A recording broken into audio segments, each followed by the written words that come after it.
बिस्मिल्लाहिर्रहमानिर्रहीम। अस्सलामु अलैकुम। दोस्तों, आज का सवाल है मासे साहब से पूछा गया कि हज़रत अली रज़ी अल्लाह तआला अन्हो का फरमान है कि जहाँ से मौत पहुँचेगी वहाँ से रिज़्क़ पहुँचेगा, इसकी वजाहत फरमा दें। तो आपने जवाब दिया, अगर आप रिज़्क़ की तारीफ़ करें तो रिज़्क़ वो खाना है जो आपने इस्तेमाल किया और इतनी ज़रूरत थी, बस बाकी सारे का सारा अमानत है। जो आपने किसी को रिज़्क़ देना है तो रिज़्क़ क्या है? वो हिस्सा जो आपने इस्तेमाल किया वो रिज़्क़ है और बाकी अमानत है। अब आप ज़हन बोझ से आज़ाद कर लें। सारा चक्कर ये है कि बनाने वाले ने खेल के तौर पर ये सारा कुछ रखा है। आप बोझ महसूस कर रहे हैं, लेकिन ये रौनक भी है। आप लोग अगर गौर करें तो देखेंगे कि कई दफ़ा दाना, अक्लमंद, सेहतमंद, साहब फ़िक्र, साहब गौर और अफलातून वक़्त इंसान अपने रिज़्क़ का मसाला हल नहीं कर सका। वो कहते थे कि मैं सब बातें जानता हूँ, मगर रिज़्क़ का मसाला मुझे समझ नहीं आया। आप लोग अंदाज़ा लगाएं तो उसे अक्ल के बावजूद रिज़्क़ का मसाला समझ नहीं आया। तो ये एक ऐसी कहानी है। आप लोगों को मैंने बताया था कि रिज़्क़ के बारे में फ़िक्र नहीं होनी चाहिए।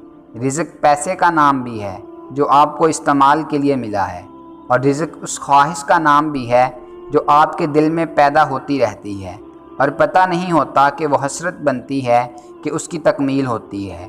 रिज़्क़ उस औलाद का नाम भी है जो आपके पास जलवा अफरोज़ होती है। रिज़्क़ बीवी का नाम भी है और शौहर का नाम भी है जो आपके घर में मौजूद हैं। रिज़्क़ की सबसे बड़ी बात यह है कि जो आपके दिल में है और आपके सीने में मौजूद है, और ये आँखों में जो बेनाई है रिज़्क़ है। ये मैं आपको पक्की खबर दे रहा हूँ। और बेनाई के रिज़्क़ से तमाम नज़ारों में रंग पैदा होता है। तो आप अल्लाह ताला से कहें कि ऐसी बहार लगाए। फ़र्ज़ करें कि पैसा गुलाब पैदा करेगा, तो गुलाब बज़ाते ख़ुद एक रिज़्क़ है। तो गुलाब को देखना और गुलाब का जलवा रिज़्क़ है। तो निगाह ना हो तो तेरी अक्ल जो है वो क्या अक्ल है। तो आप लोग ये दुआ करो कि अल्लाह ताला सिर्फ़ अक्ल न दे बल्कि नफ़े वाला इल्म दे। और ये हमेशा दुआ मांगी गई, अल्लाहुम्मा अऊज़ु बिका मिनल इल्मि ला यनफ़उ। ऐ अल्लाह, मैं पनाह मांगता हूँ उस इल्म से जो मुझे नफ़ा न दे। तो आप भी पनाह मांगो उस इल्म से जो नफ़ा न दे। पनाह मांगो उस फ़लसफ़े से जो तेरा रास्ता आसान ना करे।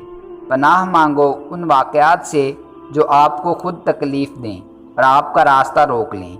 उस बात से पनाह मांगो कि आपने कल क्या किया था और कल का क्या हुआ।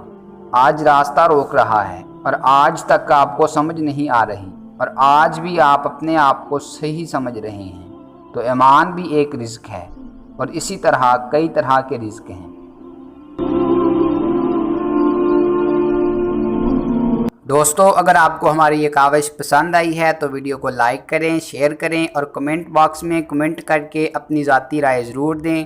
और हमारे चैनल को सब्सक्राइब कर लें और बेल आइकन को प्रेस कर दें ताकि मज़ीद नई आने वाली वीडियोस आप तक बराह रास्त पहुँच सकें। मिलते हैं नेक्स्ट वीडियो में। तब तक के लिए अपना और अपने अपनों का खूब ख्याल रखिएगा। अल्लाह निगहबान।